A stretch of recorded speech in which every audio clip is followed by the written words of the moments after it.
is this working for you? Can you hear us? Yeah, can you hear me okay? Is that all right? Yeah, that's perfect. That's great. Mike, a lot to get to. First of all, thanks for coming on. We appreciate you coming on because Guardians fans right now, I don't know if I'm sure you do feel it. I certainly feel it. There is a renewed passion in this city for Guardians baseball. You can see it in the attendance. It's probably reflective because of the way they're playing on the field. But I know this is a broad question, but what is your definition or your explanation for how this team has done what they've done to this point? They're winning 2 out of 3 games. Yeah, that's a big question.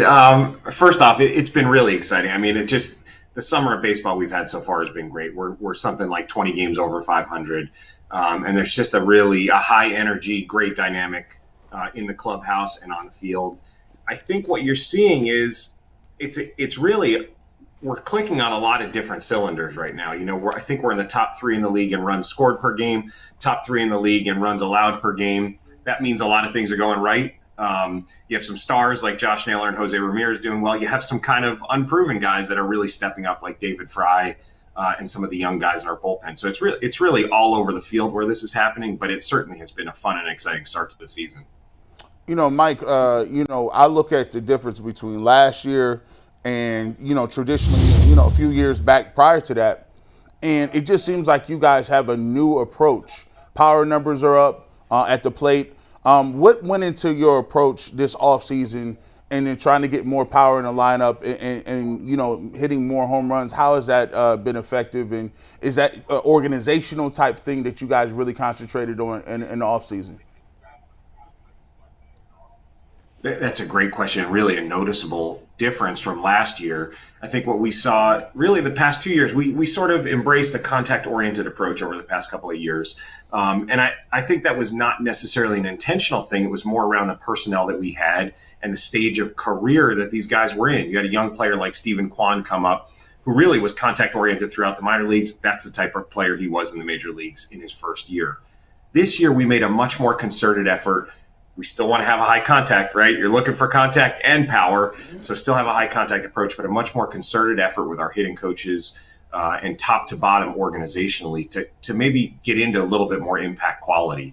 And it's really paid off. That approach has started in the offseason with a lot of conversations that our new manager, Stephen Vogt, had with our hitting guys and with our team. And you're seeing it translate onto the field with much better home run numbers from guys like Jose and Josh Naylor, who have always had that in them, but also with a little bit more impact quality from some of the other players on our team, whether it's Stephen Kwan hitting doubles and triples or David Fry tapping into a little bit more of his power, that kind of thing. Mike, when you look at Stephen Vogt, when you look at him versus Terry Francona, what's the biggest difference that you see in their styles? And what was it about Stephen Vogt that y'all like to say, this is going to be the new manager for this team?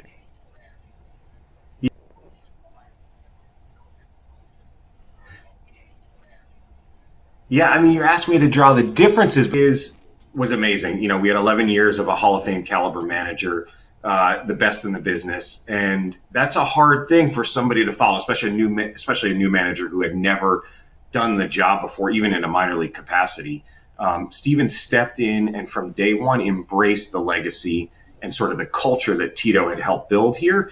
And he built on that. He's brought his own style to it. We work a little bit differently than we did in our pregame work. That's something that was important to him. But really, a lot of things are similar. He loves the hard 90. When you have a guy like Jose Ramirez in the fourth at bat of a 12-1 game, running out and beating out an infield single, it's hard for that not to rub off. He's embraced that and really reinforced that with guys. And he has helped to sort of reinforce a lot of the style of play that we saw in our grittiest of years with Tito. And he's been just tremendous as a leader in the clubhouse. Hey, Mike, when you take a look at what's going on with the club, you've got 2 things that fans are looking at. First of all, and you can tell us, we won't tell anyone, who are you going to take with the number 1 pick in the draft? Just between us. And also, I know my mic's still not working. Is that? I know you've got some time, but you've got to be buyers at the deadline, right? Yeah, I'm definitely not going to tell you who we're taking to the draft or who we're going to. I'm definitely not telling you that. But we got two, big, exciting things for our franchise coming up. The draft. Look, we haven't had a first pick, I don't think, in franchise history. We thankfully, with the new lottery system, you don't have to finish in last place, and you still have a chance of getting the first pick. We really lucked out. It's a huge opportunity for us.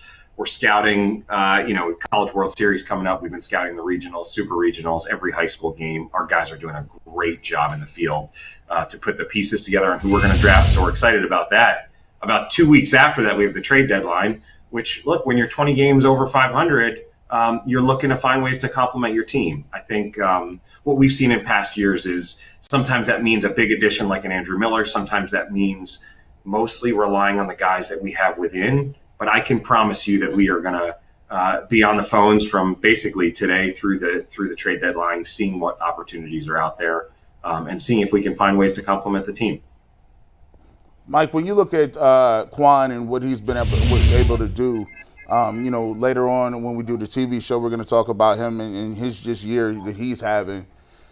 When you have a guy like that who has exploded onto the scene, do you kind of worry about, like, okay, I know he's doing well, but did I miss my window? Did I miss my window to lock him up long term? Because, this guy is playing, I call him, the JV version of Ichiro, and that's not no disrespect, but, this guy's getting 3-4 hits every single game. Do you ever think about that in terms of the contract and say, okay, well, wow, he's really playing well. We need to figure out what we'll go with next with his contract? Contracts are a hard thing in baseball. We explore multi-year contracts with some young players, and there are multiple windows to do that. The good news is we have Stephen here under our club control in the way that the baseball system works for many more years, and we expect him to be a cornerstone of the team, whether or not we get him on a multi-year contract. It has been absolutely tremendous watching him grow as a player. He was sort of an unheralded pick in the draft, and he has turned himself not only into the best defensive left fielder in the game, but one of the most exciting young hitters in the game also. It's hard to hit 300 in the game. He's hitting 380 right now, so it doesn't get much better than that. And having him at the top of the lineup has just been huge for setting the tone for our entire offensive approach. Mike, this is a dumb question because I know better. And I've watched the number of 300 hitters in baseball every year go down and down and down. And last year I was wondering, is there going to be a time in the not so distant future where we don't have anybody hitting 300? So this is a dumb question, but it must be asked because he's been that hot. Can he make a run at 400? He's 380 right now. I don't want to jinx anything. I'm not superstitious. I'm just a little stitious. I don't want to jinx anything here. A little stitious. He is an exceptional hitter. He's one of he's one of the best hitters in the game. It is so hard in today's game to put up batting average numbers that can even sniff 400. He's getting close to it right now, but it's a long season. We're not focused on milestones like that. We're focused on continuing his development as a player and having him set the table for our whole lineup. Yeah, I don't blame you. I'm like you. I'm a little stitious too. the one thing that but boy, if this thing carries into August, the attendance for Guardians, both home and on the road, is going to skyrocket because what he's doing is I was listening to the game on the radio the other night. I was outside doing some yard work, and I was stunned when Rosie gave the stat. I think Pat Tabler asked it in the form of a question. Let's play higher or lower. Guess what he's hitting when he faces a pitcher for a third time in the game? And I think Rosie said, would it be 500? Tabler said, higher. He said, 600? He said, higher. I think it was 620, and he got a base hit in his third at-bat against that day's starter. That is unbelievable. It leads Major League Baseball by a ton, and it shows you his cerebral approach to hitting. And this guy is, if fans aren't aware of him yet, and you should be, he's as fun to watch as anybody in the game right now for me. I know he doesn't have the power yet, but he's just doing things on a consistent night in and night out basis that are astounding. Yeah, I mean, he's a fun guy to be around. His teammates love him. The way he approaches the game, you're right, the cerebral nature. He is an exciting guy both on and off the field, and I think he adds to an exciting element we have. We have the youngest team in baseball, despite continuing to perform so well. And when you pair a guy like Steven with players like Jose Ramirez and Josh Naylor, and a league-leading bullpen with Clase as sort of as the anchor, but a lot of unproven young guys in that bullpen. It makes us all really excited about what's to come for the rest of this summer. Mike, I know you've been scouring the internet and seeing that my MVP, what's his name, David Fry, is having an unbelievable season. Some compare him with Aaron Judge. They say that he's better than Aaron Judge.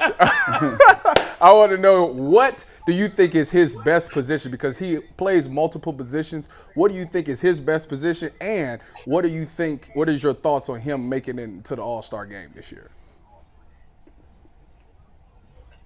That's a great question on his best position. What makes him so good and so unique is that he can play all over the field. I mean, he's putting up offensive numbers like Aaron Judge right now in terms of his overall production, but he can, when Stephen Kwan's out with a hamstring, he can play left field. When we need a right-handed bat in right field, he's plugging in right field. If we need a catcher to give Bo Naylor and Austin Hedges today, he's catching for us. When you think about how hard it is to do that, he can play first and third also. That is about as hard as it gets to be sort of a super utility player and yet still put up the offensive production that he's putting up. So I think he is deserving of an all-star spot. I'm really hopeful that the hard work that he's put in pays off in that way. But either way, this is a tremendous player and great, hopefully somebody who's fun for fans to watch because of all the different aspects that he brings to the table.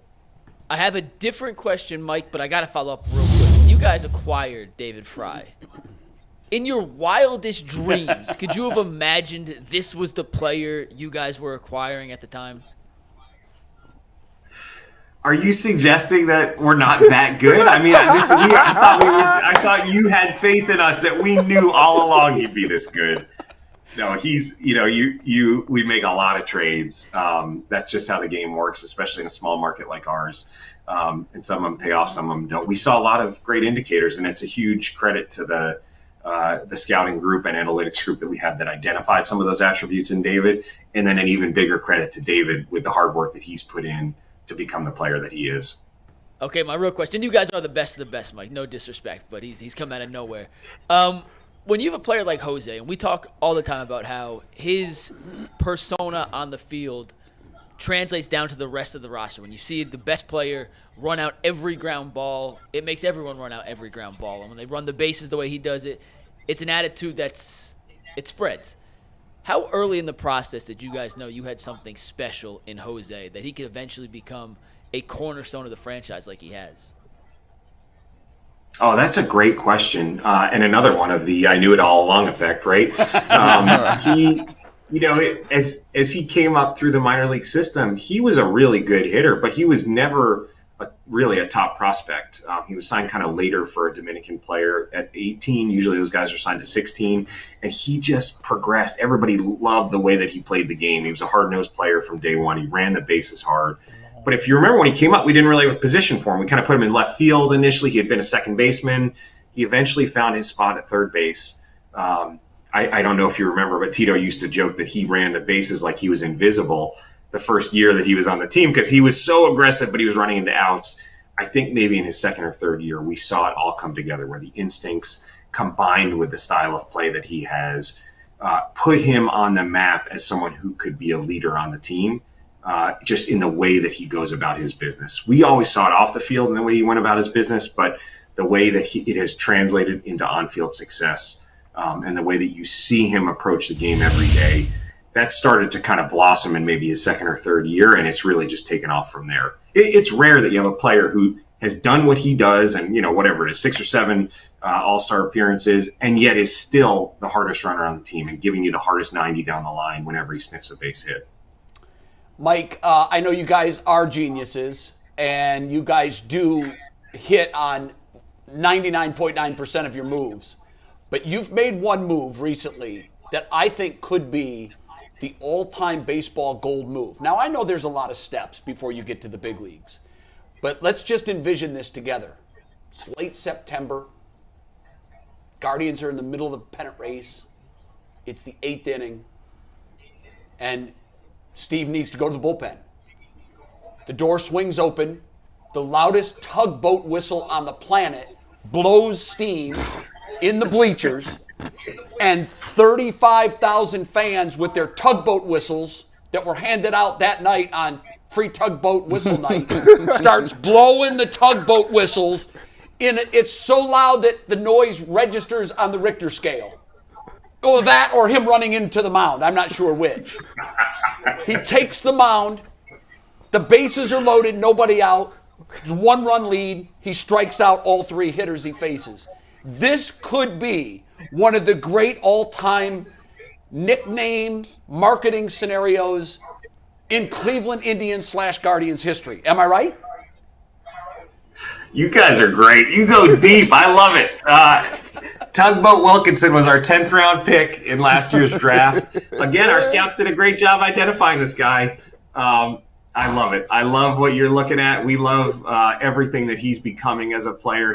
And I love the picture you're painting. I hope that we're there. I hope he's contributing at some point, and we're in that situation you're talking about. I'll be cheering along right with you if that happens. I'm telling you, I'm a huge tugboat fan already.